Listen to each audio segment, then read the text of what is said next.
Hello everyone, good morning. আশা করছি তোমরা সবাই ভালো আছো। আমিও কিন্তু খুবই ভালো আছি।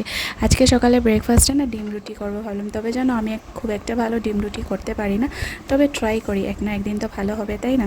তো ওইদিকে ব্রেকফাস্টের পাশাপাশি কিন্তু আজকে লাঞ্চের প্রিপারেশনও করছি। বর সকাল সকালই চলে গেছে বাজারে, আজকে মাছ আনবে। তো আজকে মাছের ঝোল করা হবে, ডাল করা হবে, মিক্সড ডাল করবো ভাজি। মিক্সড ডালটা এমনি ঠান্ডা দিনে খেয়ে ভালো লাগে, তবে বাড়িতে একটু গাজর বিনস এগুলো ছিল, তো ভাবলাম এগুলো দিয়ে একটু করে নিই। আমার কিন্তু মিক্সড ডালটা খুব ভালো লাগে খেতে, একটু চিনি দিতে লাগে, একটু মিষ্টি মিষ্টি হয়, জাস্ট দারুণ লাগে খেতে। সঙ্গে যদি বেগুন ভাজা থাকে তাহলে তো আর কথাই নেই। তো বর যেহেতু বাজারে গেছে, ফোন করেছে, আসছে বলল, তো সেই জন্য আমি ফটাফট ব্রেকফাস্টটা রেডি করে নিচ্ছি, আসলেই গরম গরম দেওয়া যাবে সেই জন্য। আর যেহেতু ডিম রুটি একটু আমার বানাতেও সময় লাগে, আমি আস্তে ধীরে করি, কেন না বললামই তোমাদেরকে এত ভালোভাবে একটা করতে পারি না। সাইডে কিন্তু অন্য গ্যাসে আমি ডালটা যেটা করব বলেছিলাম, ডালটা সিদ্ধ বসিয়ে দিয়েছি। সবজিও কাটা হয়েই গেছে, সকাল সকালই কেটে নিয়েছি। আর সাইডেও আমি মাছের জন্য আলুরগুলো কেটে রেখে দিয়েছি। তো সব রেডি আছে, জাস্ট মাছ আনলে মানে ধুয়ে বানাতে হবে আর কি। এই ডিম রুটিটা কেউ কেউ খুব সুন্দরভাবে করে, মানে যখন ফোলটা করে তখন কিন্তু একদমই ডিমটা বেরিয়ে যায় না।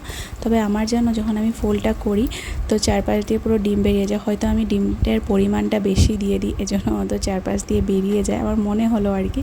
তো অ্যাকচুয়ালি আমাদের বাড়িতে মানে আমার বর আর আমারও একটু ডিমটা বেশি দিয়ে ভালো লাগে খেতে, সেই জন্য একটু পরিমাণটা বেশি দিয়ে থাকি। এই তো তোমাদের সঙ্গে কথা বলতে বলতে বড় চলে আসছে, চলো ওকে গরম গরম এটা দিয়ে নিই। এটাগুলো কিন্তু গরম গরমই ভালো লাগে, তাই না?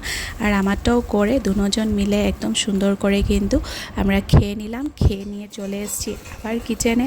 তো আমি তোমাদেরকে বলেছিলাম ডালটা আমি অলরেডি বয়েল করে নিয়েছিলাম। তো এবার সবজিগুলো এদিকে বয়েল হয়ে গিয়েছে, এবার সবজিগুলো এটার মধ্যে দিয়ে ভালো মতো সম্বার দিয়ে নিব। একটু ঘন ঘনই ভালো লাগে এই ডালটা।